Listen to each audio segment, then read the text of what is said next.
ये बहुत महत्वपूर्ण श्लोक है पुराणों का। कुचैलिनम दंतमलोपधारिणम बहुवासिनम निष्ठुर भाषणं च सूर्योदये चास्तमिते शयानम विमुंचति श्रीर यदि चक्रपाणि। इतने दोष यदि नारायण में आ जाएं तो नारायण को छोड़कर लक्ष्मी जी चली जाएंगी। इसलिए इन दोषों से हम सबको बचना चाहिए। पहला दोष है गंदे मैले अपवित्र वस्त्र धारण करना।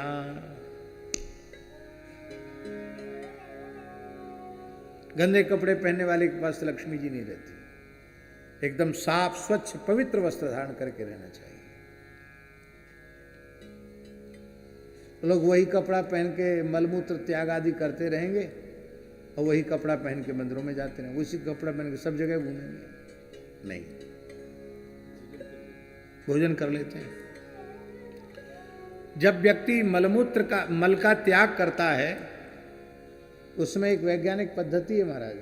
मल त्याग के समय जिस वायु से प्रेरित होकर मल निर्गत होता है, उस मल का अति सूक्ष्म अंश रोमकूपों से बाहर निस्सृत होता है। इसलिए जब तक वो नहाता नहीं तब तक निर्मल नहीं होता। इसलिए मल त्याग के बाद स्नान अत्यंत आवश्यक माना जाता है।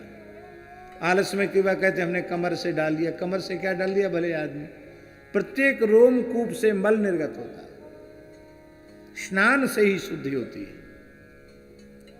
गंदे कपड़े नहीं पहनना, शौचाचार से रहना, पवित्र हो करके रहना। तो कुचैलिनम, गंदे कपड़े पहनने वाले, ठीक से स्नान ध्यान न करने वाले। दंत मलोपधारिणम, दांतों को साफ न रखने वाले, मुंह को गंदा रखने वाले। गुटखा खाने वाले, तम्बाकू खाने वाले, बीड़ी पीने वाले, गांजा पीने वाले, हैं पान खाने वाले, इनके दांत कभी साफ नहीं रहते, गंदे रहते। इनसे भी लक्ष्मी जी प्रसन्न नहीं रहती। दंत मलोपधारिणम, दूसरा दोष। बहुवासिनम, ठूस ठूस कर खाने वाले के ऊपर भी लक्ष्मी जी प्रसन्न नहीं रहती। बहुत से लोग होते हैं बहुत बहुभोजी होते हैं, बहुभोजी के ऊपर भी लक्ष्मी जी प्रसन्न नहीं होती। जीने के लिए खाओ, खाने के लिए मत जियो। जीने भर के लिए खाओ। शास्त्र की बातें कई बार कहने में बड़ा भय लगता है। इसलिए भय लगता है कि हम स्वयं उनका पालन नहीं कर पाते हैं। महाराज जी लिखा हुआ है, अष्टौ ग्रासा मुनेर ग्राह्या। हम लोग जो घर द्वार छोड़ करके मुनियों की परंपरा में आ गए हैं, उनको 24 घंटे में 8 ग्रास भोजन करना चाहिए। कितना करना चाहिए? तब हम कहेंगे कि हम तो एक रोटी का 1 ग्रास मान लेंगे, तो 8 रोटी में तो काम चल ही जाएगा।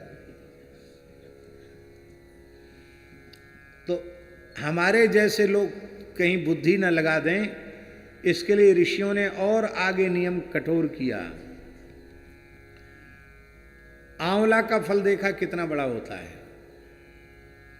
इतना बड़ा। तो आमलक प्रमाण ग्रास। चलो अच्छा, हाइब्रिड का भी ले लो, कोई बात नहीं। कितना बड़ा होगा तो मौसमी जितना बड़ा तो नहीं होगा, कितना बड़ा होगा। तो 1 आंवले के बराबर 1 ग्रास। इस तरह से 8 ग्रास भोजन करने का विधान है मुनियों को।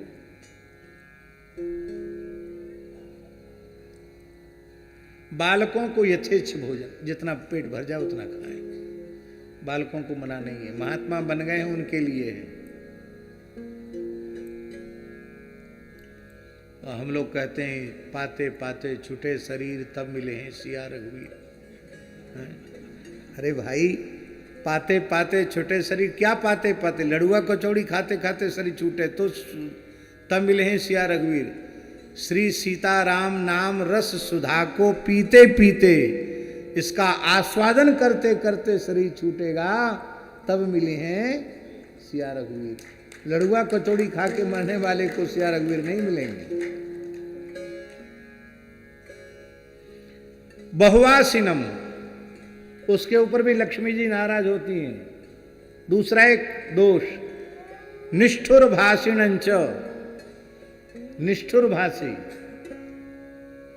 जो ऐसा बोले कि लोगों को बुरा लग जाए, कठोर बोले, कठोर बोलने वाले के ऊपर भी लक्ष्मी जी प्रसन्न नहीं रहती।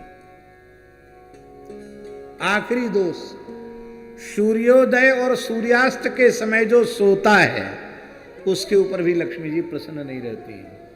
सूर्योदय चास्तमिते शयानम विमुंचति श्रीर यदि चक्र पाणी ही, साक्षात नारायण में ये दोष आ जाए तो लक्ष्मी जी नारायण को छोड़ के चली जाएंगी, मनुष्य की तो चले क्या। महाराज जी, रोगी मनुष्य को भी सूर्योदय के समय जगा देना चाहिए, नहीं तो उसकी रोग में वृद्धि हो जाएगी। वृद्ध बालक और युवा को भी सूर्योदय के समय जगा देना चाहिए। अब लोगों की संस्कृति हो गई है देर रात तक घूमना, बाजार में कचरम कूट खाना, ऊट पटांग खाना, पार्टी के नाम पर सारे कुकर्म दुष्कर्म करना, 1:30 बजे 2 बजे लौट के घर में आना, 9-10 बजे तक सोना। मनुष्य मनुष्य नहीं, मनुष्य राक्षस हो गया है।